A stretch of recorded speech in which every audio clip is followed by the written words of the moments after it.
Dr. Sella here, and in about an hour, I am going to be speaking at a football clinic at the Woodlands Inn and Resort in Wilkes-Barre, Pennsylvania, and basically I'm going to be speaking on the triple option, Paul Johnson's triple option.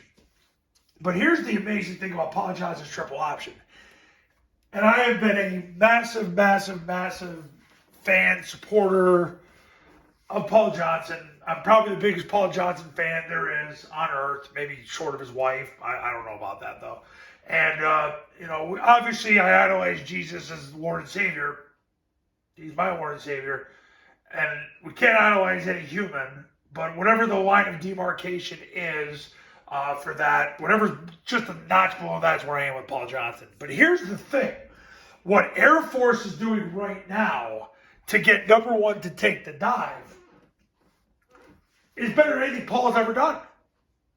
So here's the thing. When I teach coaches the triple option, it's so very important to teach coaches how to get number one to take the dive. Because if number one doesn't take the dive, why would you run triple option? There is no triple option. It's a freaking dive play.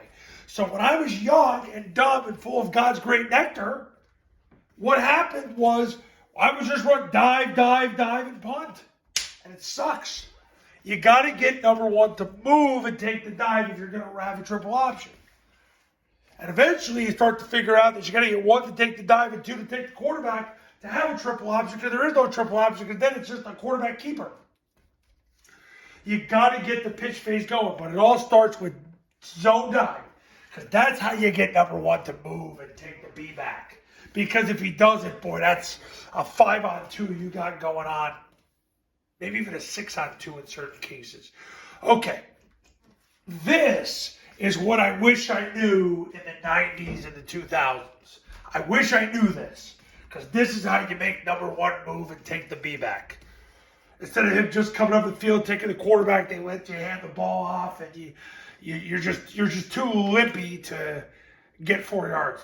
Here it is. Zone dive out of the flex formation. So you got your receivers compressed. They're 3.5 feet away from the tackles, knuckles at the knees. The guard bases whoever's on him. The tackle blocks down. The center snaps the ball, scoops, and then engages with his right knee, right hand, forwards, northbound steps at whoever's on the guard. Tackle will be his left knee, left hand, forwards, northbound steps at whoever's on the guard. So you start 3 of the 6 people in the wedge. Backside guard sprints to the spine in the center. Now you got your 4th guy in the wedge. Backside tackle sprints to the spine in the backside guard. Now you got 5 people in the wedge. But this son of a gun's the key guy. The A-back wedges with the right hip of the tackle and 2-hand slams whoever shows. So if number one comes down to take the dive, he's going to slam his hands through him. Now, I get this question a lot. Dr. Sella, so you're telling me an A-back's got to block a defensive lineman? Yeah, he's going to do it for about a millisecond, and he's blocking a moving target. So this guy is vulnerable. So he's going to wedge with the tackle, 2-hand slams, whoever shows. If he decides to take the quarterback, he'll end up on the second level. The other question I always get is, Dr. Sella, you don't block the mic? Well, here's the thing. If number one takes the dive, he's going to be taking the quarterback, and he's not going to make the tackle anyway because he's got to play the quarterback, because the quarterback's taking the snap, jumping the gap, B-back sprints to the ball, sprints to replace that hip at the tackle, sprints to the end zone. Then the quarterback runs outside to the D-gap. So if he's the quarterback player, he's got to run all the way out there. If he's playing the pitch, he's got to run all the way out there. So you don't have to worry about blocking him. Air Force figured that out about a year or 2 ago. Maybe even sooner. So I get that question a lot too. Guys, I'm telling you, just trust me on this.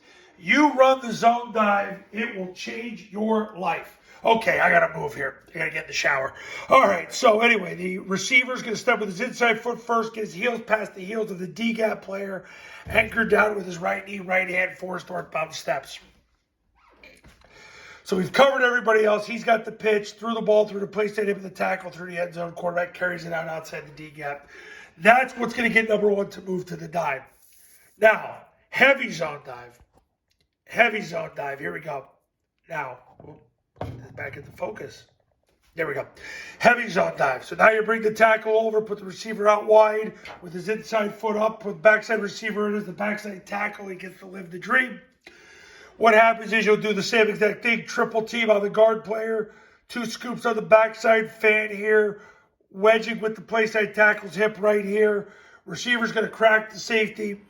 Quarterback takes the snap, jumps to the play side A gap, points the ball. B sprints with the ball, sprints to the play side hip of the tackle, sprints to the end zone. Quarterback carries out the fake outside the D gap.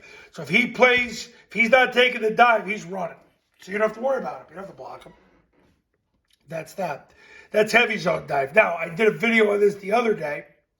If you want to stay in the spread formation, you run Liz motion. So then you set the. So what will happen is down, ready, set, hunt. And then he'll wedge with the tackle. Stay on the tackle's right hip. 2-hand slam, whoever shows. Nobody shows. He'll end up on the mic.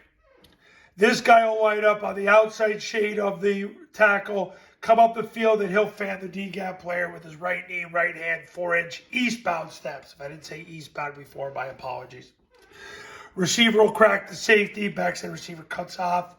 Quarterback takes the snap, jumps to the play side A-gap, points the ball. B sprints with the ball, sprints through the play side hip of the tackle, sprints to the end zone. Quarterback carries out the fake outside of the D-gap player.